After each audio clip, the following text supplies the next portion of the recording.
Hey guys, Brad here from Finite Cards, here to bring you the deck profile on that Astral Force deck I've been talking about. We're going to see this before the duel, although I did record them in opposite order. So, yeah, I've already recorded the duel with this, so made a few changes as well since then. But here we go.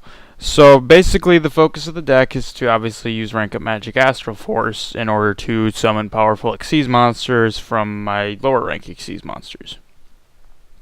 Now, how that mainly works is I mostly just use rank 3s, mostly rank 3s into rank 5s, but I do also have the ability to do rank 4s into rank 6s, which is kind of nice. So we start off with that. I've got 3 Goblinberg. Now this can either work, Goblinberg is nice mainly just because it's an extra summon, and if I have another one or Warrior Lady of the Wasteland, and then there I go, I got that rank 4. But the other nice thing is down here with Feedback Warrior. If I special summon Feedback Warrior with Goblinberg's effect, then I have a rank 3 play right there. Because Feedback Warrior changes another face-up monster I control to level 3 when it's summoned. So, there's that. Warrior Lady of the Wasteland is just kind of a searcher and a little bit of a stall card. It can summon out any of these guys up in the top row, as well as Feedback Warrior. So basically it's just a nice search out, plus it's nice to continuously play the rank 4s. Marauding Captain does effectively the same thing as Goblinberg, just as a level 3. So there you go. Junk Forward is a level 3 that I can just special summon from my hand if I don't have anything else. So again, easy rank 3 plays. We already talked about Feedback Warrior. That's mainly the best play with him. But it is also nice, say, if I have control of one of my opponent's monsters for whatever reason or something like that. Feedback Warrior helps me use anything else for an Xyz play. Then we've got Crane. Crane is just a 1-turn, or a 1-card rank 3 summon, so there we go with that. Mimic is kind of nice. As long as my opponent has a monster and I have at least a face-up level 3 monster, I can special summon it. So it's again an easy rank 3. And then Kagemusha Knight, which is essentially the Kage for level 3s. So that's pretty much there. I got 3 of those.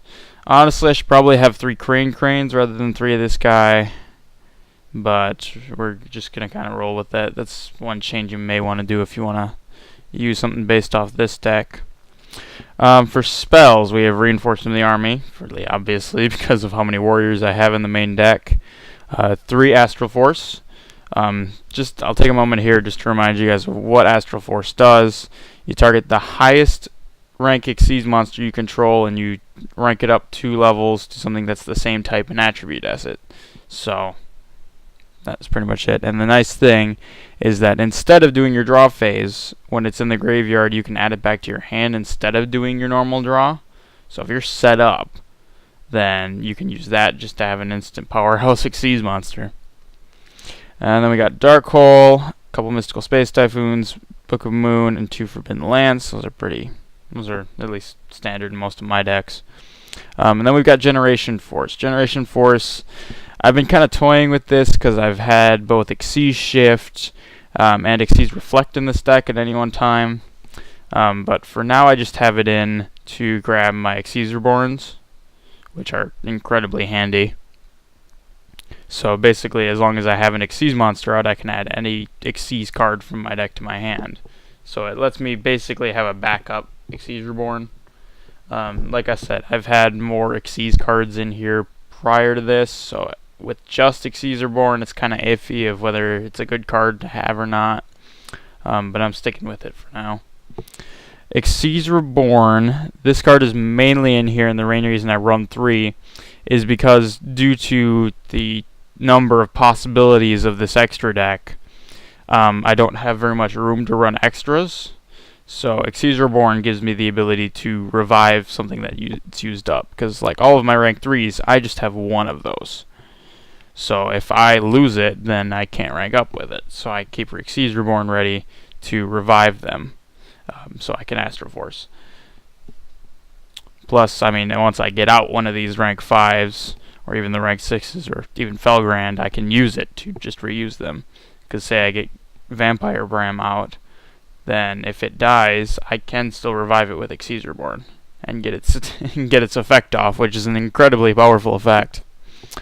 And then to finish off the traps, we just have Bottomless, 2 Mirror Force, Fiendish Chain, and 2 Dark Bribes. So I think that's decently standard. So we're going to go on to the extra deck.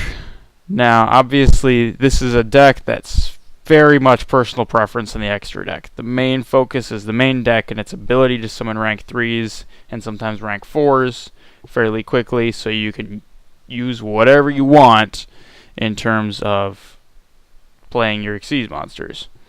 So I've got a bunch of options down here. They're in the side deck spot. I got a bunch of options that you may or may not want to switch out whatever I have for whatever you want. So we're going to start with what I actually have in there, though. And for rank 3s, I've got Shadow Lich, Equipped Engineer, and Granosaurus. Now these three, for their own effects, I would say Equipped Engineer is really the only one that's in there for their own effect.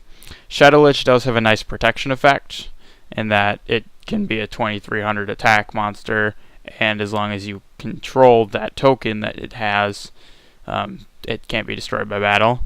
So, or you can't be targeted for an attack, so effectively it can't be destroyed by battle. But it does give it 2300, which is nice. Equipped Engineer, on the other hand, does have its actual protection effect, and you'll see that in the duel. This comes incredibly handy in that I can switch an attack position monster to defense position, and it's not destroyed at all during the rest of the turn. So that's really handy. And Granosaurus is not really, it's one of those things, it's not in there for itself. It's there for Volcasaurus. So that's mainly that. I don't think I've ever used Granosaurus' effect. I'd rather have an extra material on Volcasaurus. Alright, so on to rank 4s. So first off, I do want to mention that Arc is in here just kind of as just a good Xyz monster. It doesn't really fit with the extra deck, so I might swap it out. I've been toying with, obviously I'm changing the extra deck constantly with this deck. So I'm not too sure about leaving this in. But the other three, we got Cowboy, who's good in his own right and can be ranked up into Gauntlet Launcher. So I mean, there you go. Even if you just summon Cowboy and you use rank up in the Gauntlet Launcher, this gives Gauntlet Launcher 3 materials, and Gauntlet Launcher does not have a once per turn restriction on its effect. So you could just rank it up, and destroy 3 cards, and pretty much clear your opponent's field. And then we've got 2 Utopias. Now I've mainly got 2 of these, mainly because I've been toying with it a little bit. For now, it's just got Photon Strike Bouncer in here, which can then be ranked up into Felgrand. But with the announcement of number 39 Beyond the Hope, I'm not so sure about what I want to have in here, because that's a good target for ranking up Utopia into a rank 6, and it's, in some aspects it would be better than Strike Bouncer, in some aspects not. So keep an eye out for that card. That would probably be a very good choice for this deck. Alright, and then on to my ranked up versions. First we have Crimson Knight Vampire Bram. Vampire Bram, normally it requires zombie monsters, so this is like the ideal play of the deck, because it's normally a very restrictive Xyz monster, but thanks to Shadow Lich, it's like just summoning a generic rank 3 and having its powerful effect. Basically, it can special summon a monster from your opponent's graveyard to your side of the field. So, and it also does have a revival effect if it is destroyed by card effects. So, or any card, that is. Volcasaurus, mainly there because of Granosaurus, lets me basically destroy whatever monster my opponent has. So, there's that. Tyrus, again, the Light Fairy is a very big portion of this deck, because Tyrus is obviously a very powerful card, and being able to summon it basically with a generic rank 3 is very handy. For those who don't know, Tyrus, as long as it has Xyz material, it can't be destroyed by card effects, and at the end of the battle phase, if it attacks or was attacked, you target a card your opponent controls and destroy it, and then during each of your end phase, you detach material. So it's very powerful, lets you destroy cards, has a protection effect in that it can't be destroyed by card effects as long as it has materials. And then if you think about this, if you use Astral Force on a brand new Mech-Equipped Engineer, you've got 3 materials on Tiras. So that's incredibly handy. Then we got Gauntlet Launcher. We already kind of talked about him, mainly because of the summon with Cowboy. Strike Balancer obviously is really good in his own right, negates an effect pretty much from Utopia. And then Felgrand is just basically a second rank up option for Photon Strike Balancer. There aren't that many combos of that in the game as of right now, so keep an eye out for that. Alright, and then we're going to talk about these kind of other options. Oh, and it looks like I did forget one. Oh well. So for rank 3s, obviously a lot of people may be questioning my use of Shadow Lich, and that's mainly because I kind of just feel like it. The alternative you could be using is Ghost Trick Alucard, which in most respects is probably a better Xyz monster because it can destroy, basically it can just destroy a set card. So it's obviously another option to go into Vampire Bram, probably what most of you would use over Shadow Lich, but I like Shadow Lich, so that's just a personal preference thing. And then we've got Chronomaly Crystal Chrononaut, which is, again, a very good rank 3 in its own right, but it can also be ranked up directly into Heraldry Crest of Horror, which it may not get its copy Xyz monsters effect, but it does have its 4,000 attack and the effect of when your opponent's monster declares an attack, it destroys everything your opponent has. So that's really all the effect you need. So that's a very powerful option. I just don't have it. It's definitely a viable play. And then we have MX Saber Invoker. I've been toying with this. I believe I did have it in the deck at the time of the duel, because, first of all, its own effect actually summons out a good part of this deck, or at least, well, 5 cards, because it would special summon a level 4 Earth Warrior or Beast Warrior from the deck, so it could summon out any of the Goblin Bergs or the Warrior Lady of the Wasteland. So that in itself is nice. Plus, it can be ranked up into number 12, Crimson Shadow Armor Ninja. So you can, obviously, mainly Crimson Shadow Armor Ninja is mainly for protection. It's got a decent amount of attack, though. One card I forgot to put in here is actually a relatively new OCG card. Actually, I think it should be right here. Yeah, Burner Visor, number 58. Now, it in itself is basically an Xyz support card in that you can equip it to another Xyz monster and let it attack directly.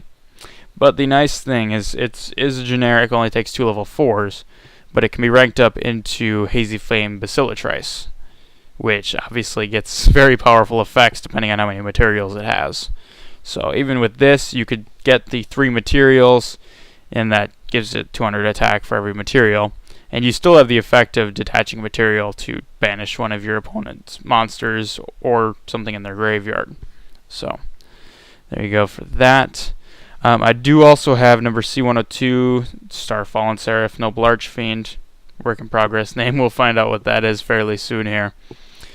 Just because it's another option from Mech-Equipped Engineer, it's not really a desirable option because its good effect only applies if it's ranked up from number 102. But it does still have the kind of lasting effect where if it would be destroyed, you can detach 2 materials instead. Plus, it's got a nice beefy 2900 attack, which is that's significantly higher than any of the other rank 5s. Actually, it's higher than everything I have in my extra deck.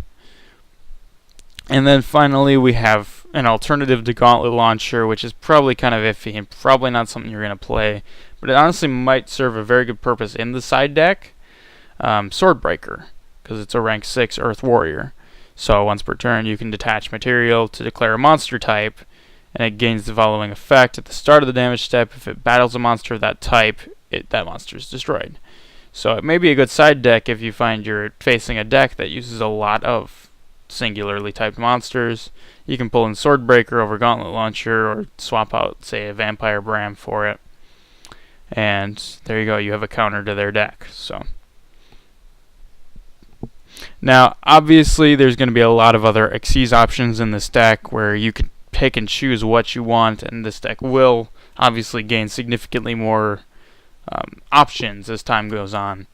So keep an eye on it. This is kind of just where it's sitting at the time of recording. So obviously, anything new that comes out will change the deck. Like I mentioned before, number 39, Beyond the Hope, will make a big difference in this deck. And that's coming out in about a week. So I hope you guys enjoyed. Like I said, keep an eye out for that duel. I did record that prior to this, so there are a couple differences in the deck when the duel happens. And it's a pretty interesting duel though, and it at least shows off what we do. So I decided to keep it, and I'd record the deck profile later. So I will see you guys later. Enjoy this and enjoy that, and I'll see you guys next time.